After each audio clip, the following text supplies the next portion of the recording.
무측천은 남자들이 그렇게 많았는데 왜 왕자를 낳지 않았을까? 그 이유는 알기 어렵다. 무측천은 거의 누구에게나 알려진 이름입니다.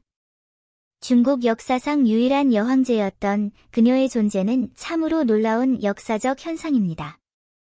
특히 수천 년 동안 지속되어 온 사회에서 여성의 특별한 지위를 고려하면 더욱 그렇습니다.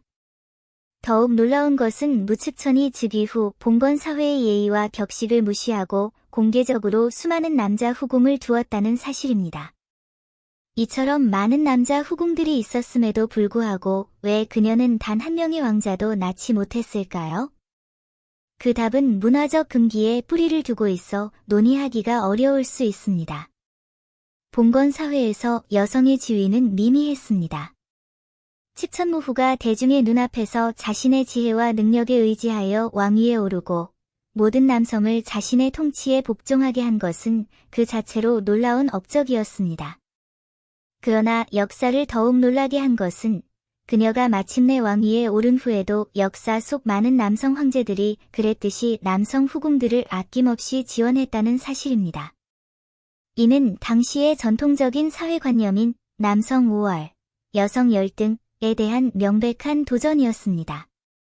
봉건 사회에서 여성의 정절은 매우 중시되었고 그 체제 속에서 살아가는 사람들조차 무의식적으로 이러한 이념을 받아들일 정도였습니다.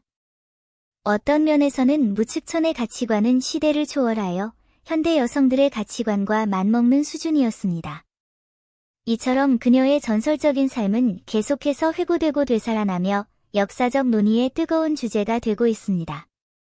많은 사람들이 무측천을 통치 업적을 바탕으로 평가하며 그녀를 뛰어난 여군주로 여깁니다. 그녀는 관직 선출 제도를 개혁하여 군자가 나라를 다스린다는 이상을 실현했을 뿐만 아니라 열린 소통을 장려하고 인재를 영입하여 정관년에 정력적으로 통치하고 개원년을 열었다는 칭호를 얻었습니다. 그녀는 당나라 역사의 흐름에서 과거와 미래를 연결하는 중추적인 역할을 했습니다. 이러한 관점에서 무측천은 의심할 여지 없이 위대한 통치자였으며 그녀의 업적은 명성을 떨쳤습니다. 물론 어떤 이들은 그녀의 사생활을 비판하며 도덕적 청렴성을 잃고 문란해졌다고 주장하고 그녀를 난봉꾼이라고 부릅니다. 이는 사실이지만 이것이 그녀의 국가 통치 업적을 무색하게 하는 것일까요? 이는 불공평해 보입니다.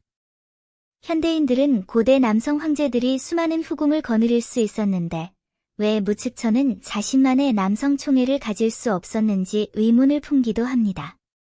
그러나 후궁들이 종종 수많은 왕자를 낳았던 고대 남성 황제들과는 달리 무측천은 수많은 총애를 받는 남성들에게 둘러싸여 있었음에도 불구하고 단 한 명의 왕자도 낳지 못했습니다. 이는 여러 가지 이유로 설명할 수 있습니다.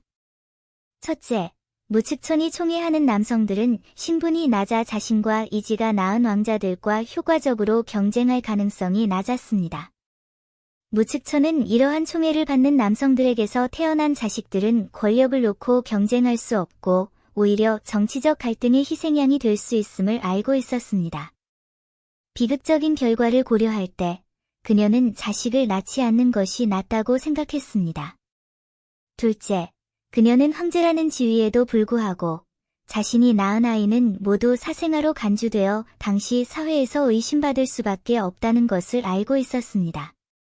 게다가 시대는 무자비했고 무측천은 즉위 당시 이미 67세가 넘은 고령이어서 임신이 거의 불가능했습니다. 황제로서 건강을 회복하기 위한 치료를 받을 수도 있었지만 출산은 여전히 위험했고 그녀의 건강 상태도 좋지 않았습니다. 그렇다면 무측천은 왜 노년의 임신의 고통을 감수해야 했을까요? 젖은 땅은 마른 하늘을 두려워하지 않는다 라는 속담처럼 땅이 물을 저장할 수 없다면 아무리 비가 많이 와도 아무 소용이 없습니다. 독자 여러분은 이에 대해 어떻게 생각하시나요?